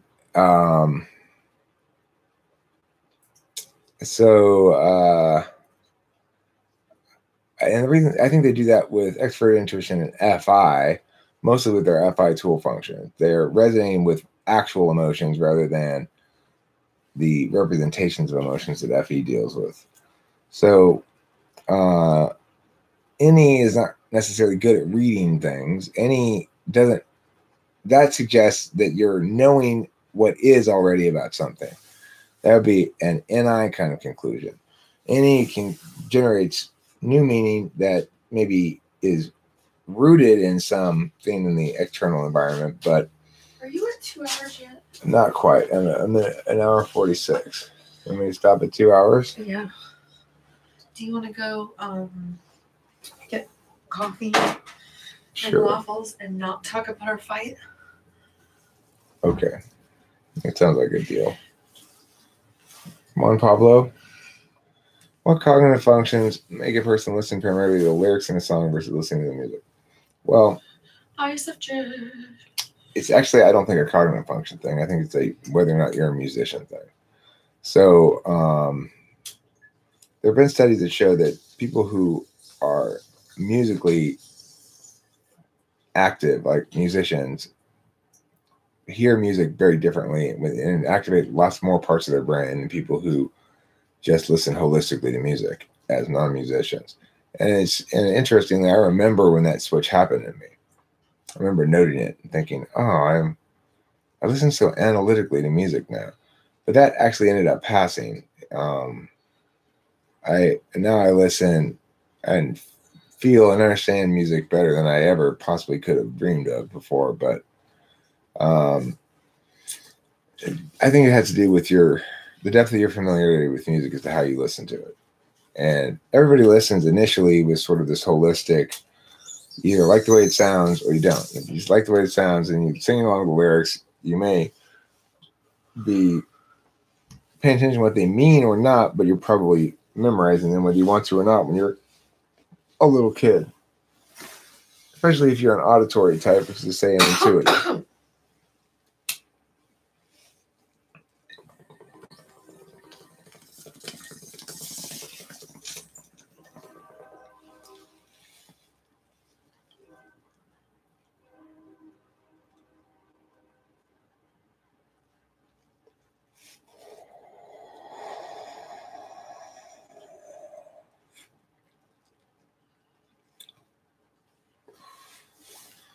Yeah, I mean, I pay more attention to lyrics than I used to, mostly because Kimberly pays a lot of attention to lyrics, and so I used to not put a lot of as much emphasis on lyrics as I should have.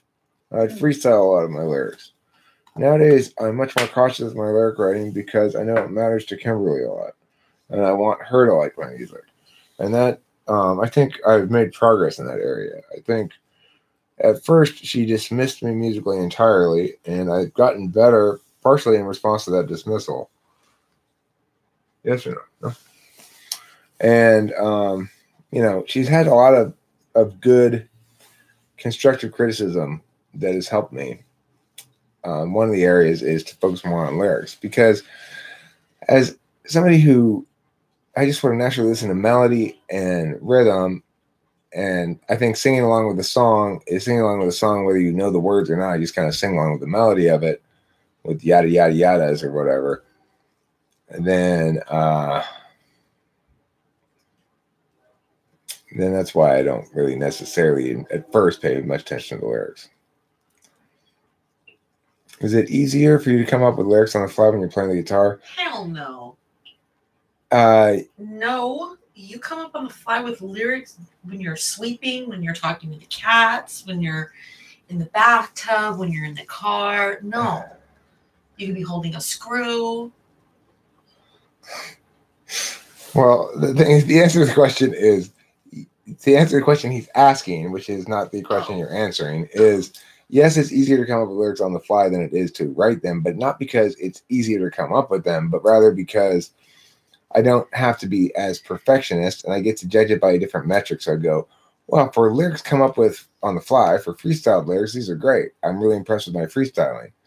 But if I'm writing a song that's carefully written, it turns out better. The lyrics are better and they resonate more long term, and they don't have to have that extra excuse to be good.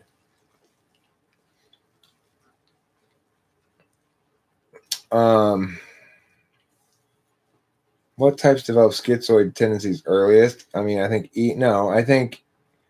ENTPs and ESTPs and maybe INTPs and ISTPs are the ones who are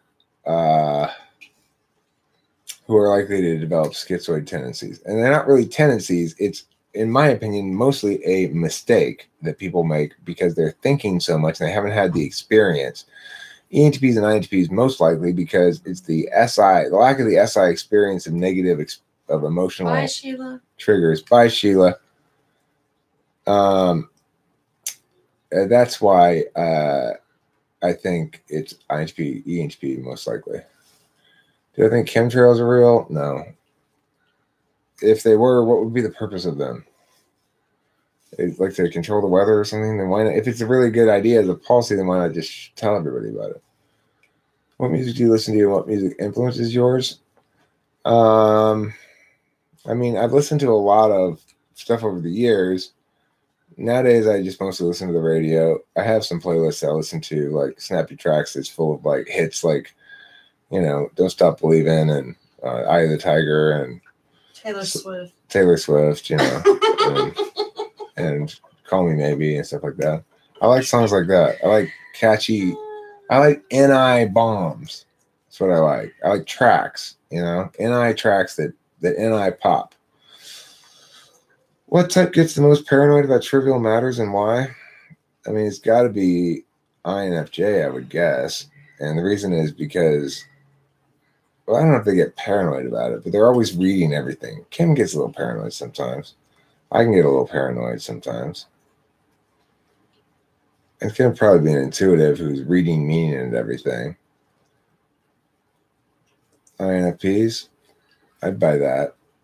INFPs can get a little paranoid.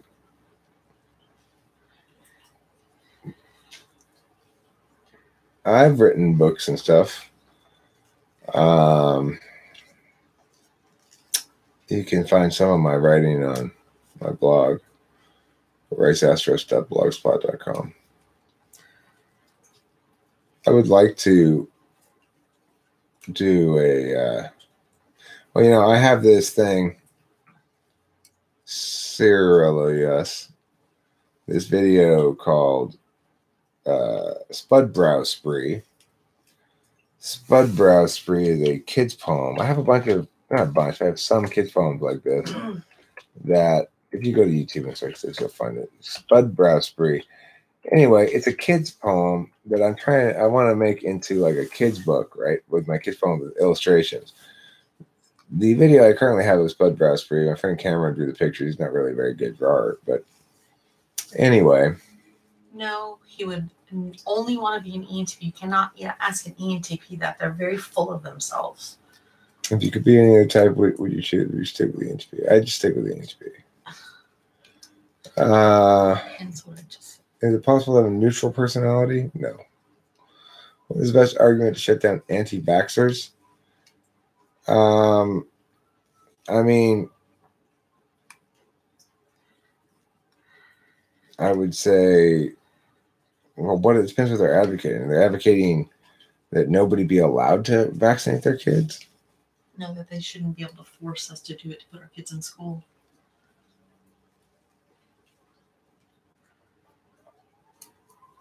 Like, kids are not allowed in school unless you have Right.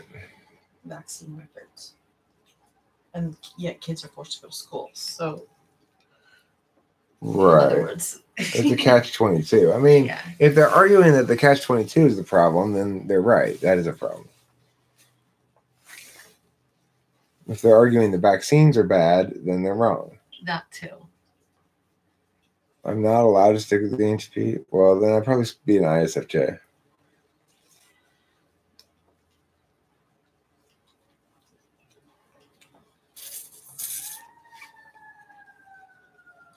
QAnon? No. Which image has the default type if there is no preference for each function? Is having no preference using a cognitive function over another? You don't have a preference for a function. You pay attention. You're paying attention right now. Okay? You're either paying attention to the meanings I'm stating, and you're checking them for consistency, in which case you're paying attention with introverted thinking. Or you're paying attention to my social displays. No. And whether or not I'm displaying competence and or warmth or enough social niceties, in which case you're paying attention by extroverted feeling. Or you're paying attention by knowing what's happened before related to this, in which case you're paying attention by SI. Or some combination of all those things. You can't exist without paying attention. So that's why the question is silly.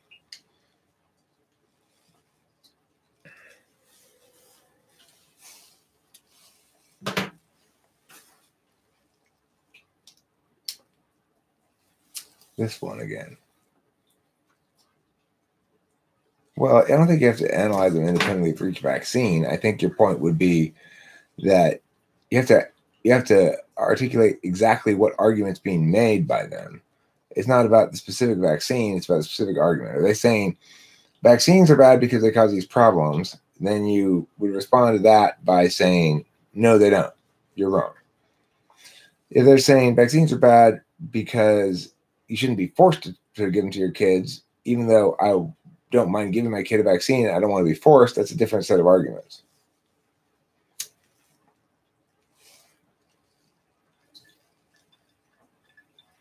Okay, you need to like start wrapping it up.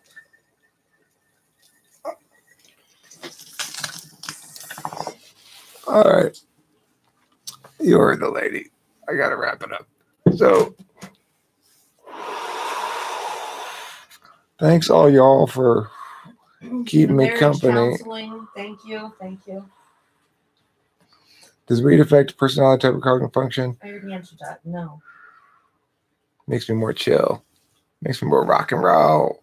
Pukoki, I still want to do another video with you. We're going to go get waffles now. I don't know if you're available later. It's getting pretty late, but it's actually only 6 o'clock. It's probably later where you are. Anyway, if you want to, after we go get waffles and coffee, I'll be down to make a bit if you feel like, if you're up. If you're not, maybe tomorrow night or something. And rock and roll. bye.